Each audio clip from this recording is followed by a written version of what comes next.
Okay, in today's video, we're going to go over the same verse we talked about last week, but we're going to add a dimension because we're going to include the verse that came before it. We talked about type A personalities and how God works on us and gets the job done.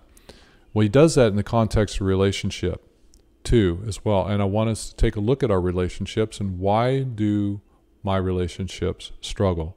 Maybe you have a relationship, you really want it to be a good relationship, but you're struggling in that relationship. So how do you make it better?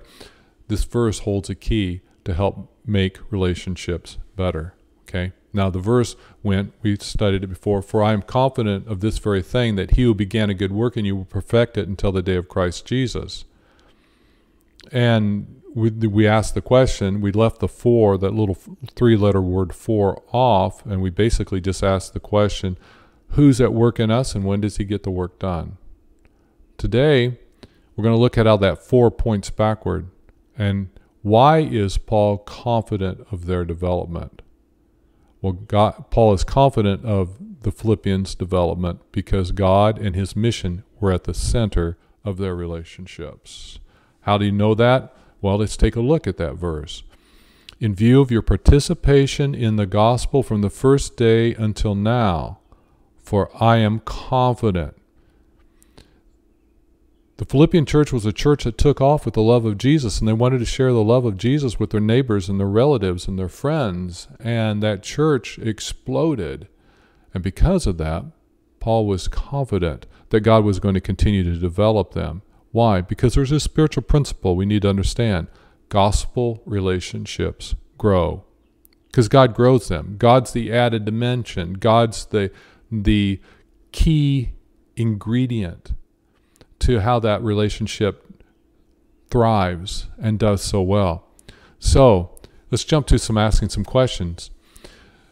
Do I have gospel relationships? Now, guys, these are the same questions that you've heard. If you're my Bible study buddies, you're done, okay? But for the rest of us, do I have gospel relationships? Even in the church, are my relationships centered around self-interest or are they centered around God? Let's just buzz through these real quick.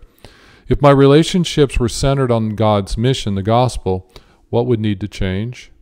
I'm thinking specifically, if you want your relationship to work like a marriage relationship, does your marriage do anything for advancing the gospel? If you're believers, it should. Okay, if nothing else, just to train your kids up in the gospel. Okay, 3, what would our joint involvement with God, how would that joint involvement affect our relationship? How might God change my relationships? Who might God add to my relationships?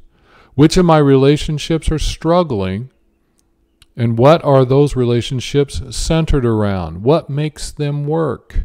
Could the center of the relationship be part of the problem? And how would I know? Well, if you have a relationship centered around drinking and you're hanging out with your drinking buddy, there might be a reason why that relationship suffers a little bit because drinking is not good for either one of you. Okay? Am I willing to see the relationship change? What step would I take? Okay? What drew me to the relationship in the first place? If you have an unhealthy relationship, it doesn't necessarily mean you're going to be able to continue it because the other person may not want to change it. Okay? Where do I go to find solid relationships? Well, place that's advancing the gospel might be a good idea.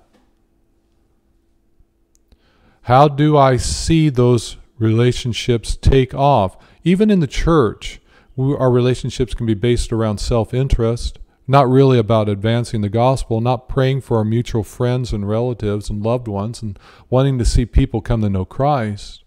Our relationships in the church can be really weak and struggle simply because what drew us together is not healthy. Okay? How can I strengthen my good relationships and try to make them better? And what role might prayer play in that? What form of outreach do my relationships have? In other words, do I just have a relationship with somebody because it's good for them and it's good for me, but it's not really good for anybody else? And you have to ask yourself the question, well, what's that relationship good for? Just you and the other person? making it better might be including doing something that's good for somebody else. Like, is what we're doing healthy? Just even asking the question, what would a healthy relationship look like? That's a good one. What good could we bring to our world? Okay, what I mean by that is there something about a relationship that if other people got in on that, it would be good for them? And how can we impact the world around us? And then the last question I want to ask, what if we did that good thing together in the relationship? What might happen to the relationship as our relationship brought good to the world around us?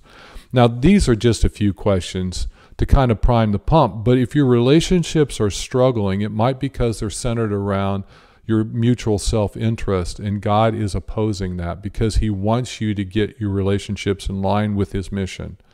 And the church is a good place to come because that's what the church should be doing. We struggle enough to do that mission together corporately.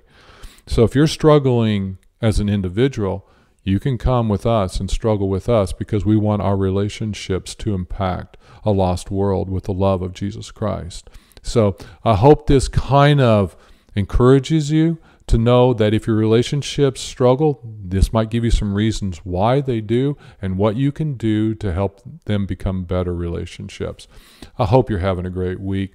Talk to you later. Thanks. Bye.